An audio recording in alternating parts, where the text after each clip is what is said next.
Carmelo Anthony has called it a career. How do we define his legacy? Let's talk about it.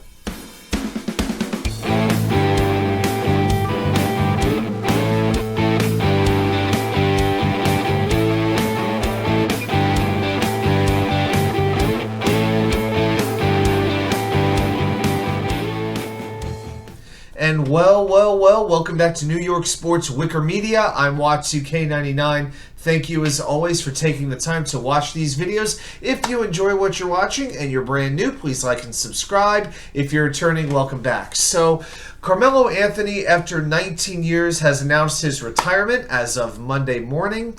So, the star forward who led Syracuse to an NCAA championship and will no doubt be an NBA Hall of Famer, a Pro Basketball Hall of Famer.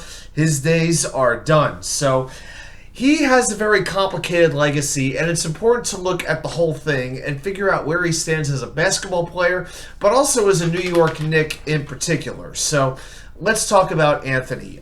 He was named one of the 75 greatest players in NBA history recently. He was a 10-time All-Star. He was named to the All-NBA team 6 times, and he retires as the number 9 scorer in the history of the NBA. He averaged 22.5 points in his 19 years. In his career, he played for the Denver Nuggets and New York Knicks most notably. Also had stints with Portland, Oklahoma City, Houston, and the Lakers. He did not play this past season. He remained unsigned, but now he has called it a career. The biggest knock probably on Anthony is his lack of playoff success. Carmelo never got to an NBA Finals. He got to a conference final one time, but he did garner a whole lot of success outside of the NBA. You know, in 2003, he was named the most outstanding player of the Final Four when he led Syracuse to their only national title, the only one of Jim Boeheim's career.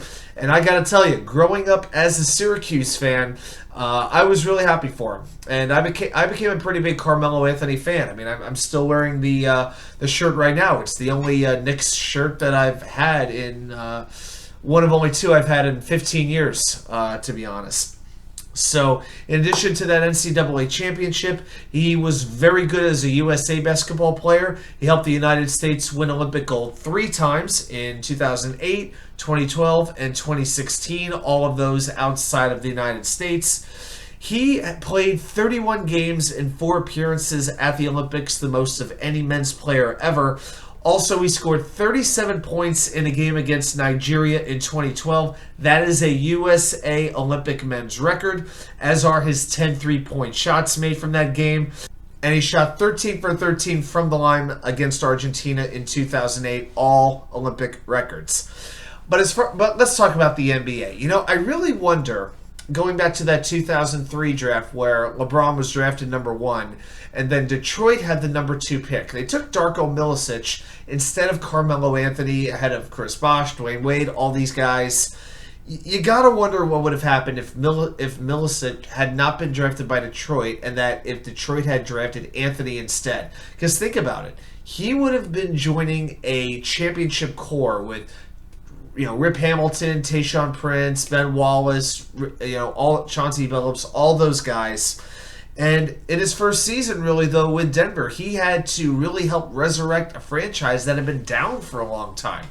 And he led the Nuggets to the playoffs in his first season, plus he led his team in scoring.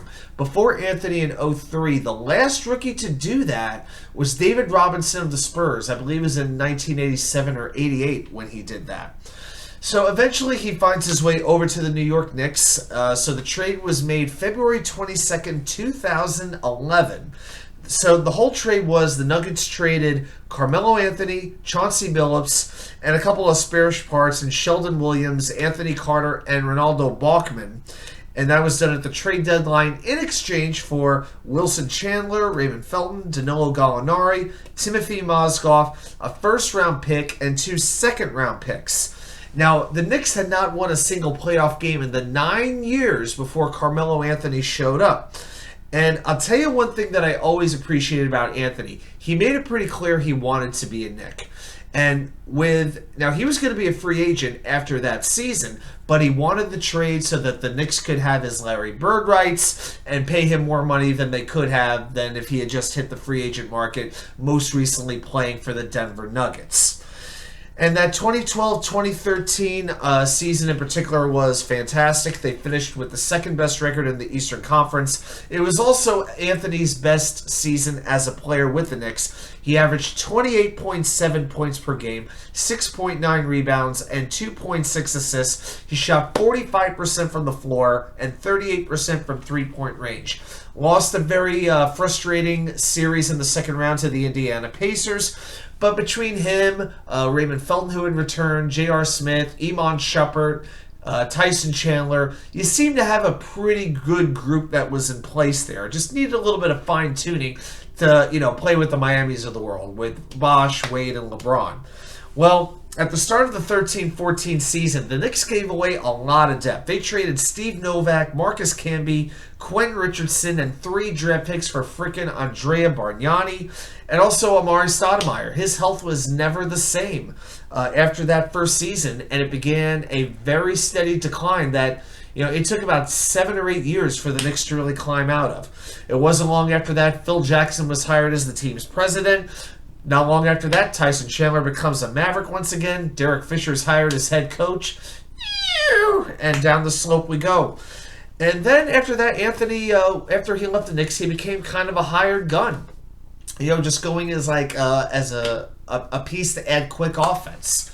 And that kind of became his career for the last little while. Now, Anthony's on-court numbers are very secure. Fantastic score. Nobody could ever deny that. But there's been a little bit of controversy with how he's conducted himself, and not that he's ever been in any trouble with the law or anything like that. It's not that. It's about what does Carmelo Anthony care about most. His critics will tell you he's repeatedly valued his image and his personal income over on-court success. So in 2006, LeBron James and Dwayne Wade structured their contracts so they'd be free agents at the same time.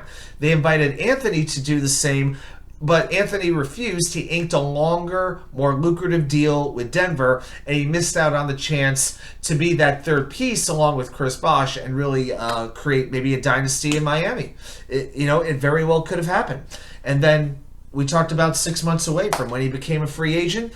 Anthony wanted the trade to New York so they could have his Larry Bird rights. But the problem is, by doing that, the Knicks really had to trade some players and trade some very good draft pieces as well. They really gave up a lot to get Anthony rather than try to sign him as a free agent. And then he forced out jeremylin. I mean, it's pretty well known at this point. He didn't want to play second fiddle in New York to a player who had won over the hearts and minds of the city in a very short period of time. Also, he supposedly advocated for Mike D'Antoni's departure. Not that I minded, because I would take Mike Woodson over Mike D'Antoni as my coach any day. But it's about his style of play. Anthony is is a very dynamic offensive player. He had an amazing combination of quickness, technique, shooting ability, and size. There's a reason why Kobe Bryant, Paul Pierce, LeBron James all described Melo as the toughest player they ever tried to guard. But he's described now as a player who, came along a little bit too late, considering where the NBA has gone. The NBA, let's be real, it's really a glorified three-point shooting contest. And Melo's game was more a mid-range jumper sort of thing, getting to the foul line. The three-point revolution seemed to pass his game by. Steve Somers on WFAN would often refer to him as the isolationist. Yes, Carmelo Anthony, the isolationist. What is it? But that also ignores the fact that Melo wound up becoming sort of a prototypical power forward in this new NBA as opposed to a small forward. He even won a scoring title in doing so. If you're not a fan of Melo, you could call him a ball-hogging diva, stops the pace, he didn't make his teammates better.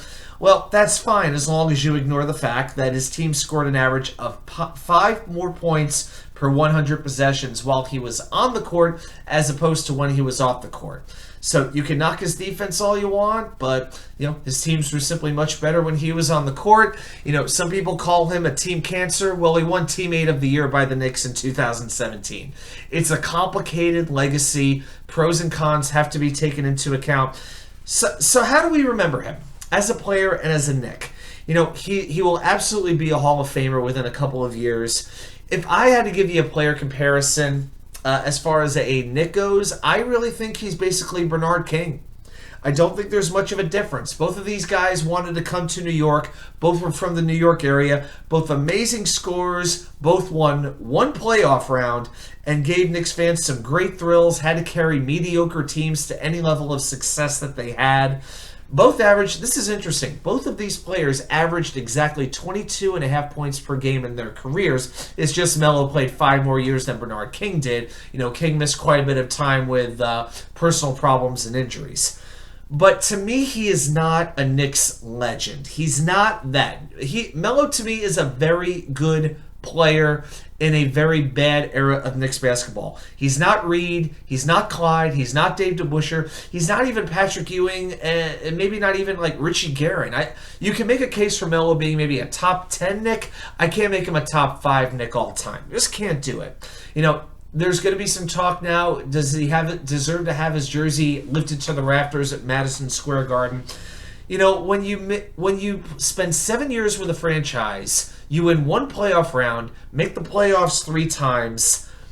To me, I don't know if he was to get his jersey raised to the rafters, he'd have had to have been like a top 3 player in the league for a couple of years. To me, he was never quite that. So I'm all cool with Carmelo Anthony coming back to the Garden, having waving to the crowd like this. But a jersey retirement, to me, that would be rewarding mediocrity. I'm sorry. I like Carmelo. I respect Carmelo. He had a great career. It was an okay run. I feel bad for him that he didn't have much to work with. But a jersey retirement, to me, I'm sorry. It just should not happen. Well, those are my thoughts. I want to see your thoughts as well. Do you think Carmelo Anthony deserves to have his jersey retired and have number 7 raised to the rafters of the world's most famous arena? Let me see your comments. I want to know your thoughts. Thanks, everybody, for watching. I'll see you right back here with more content from you know where. The Wicker Chair.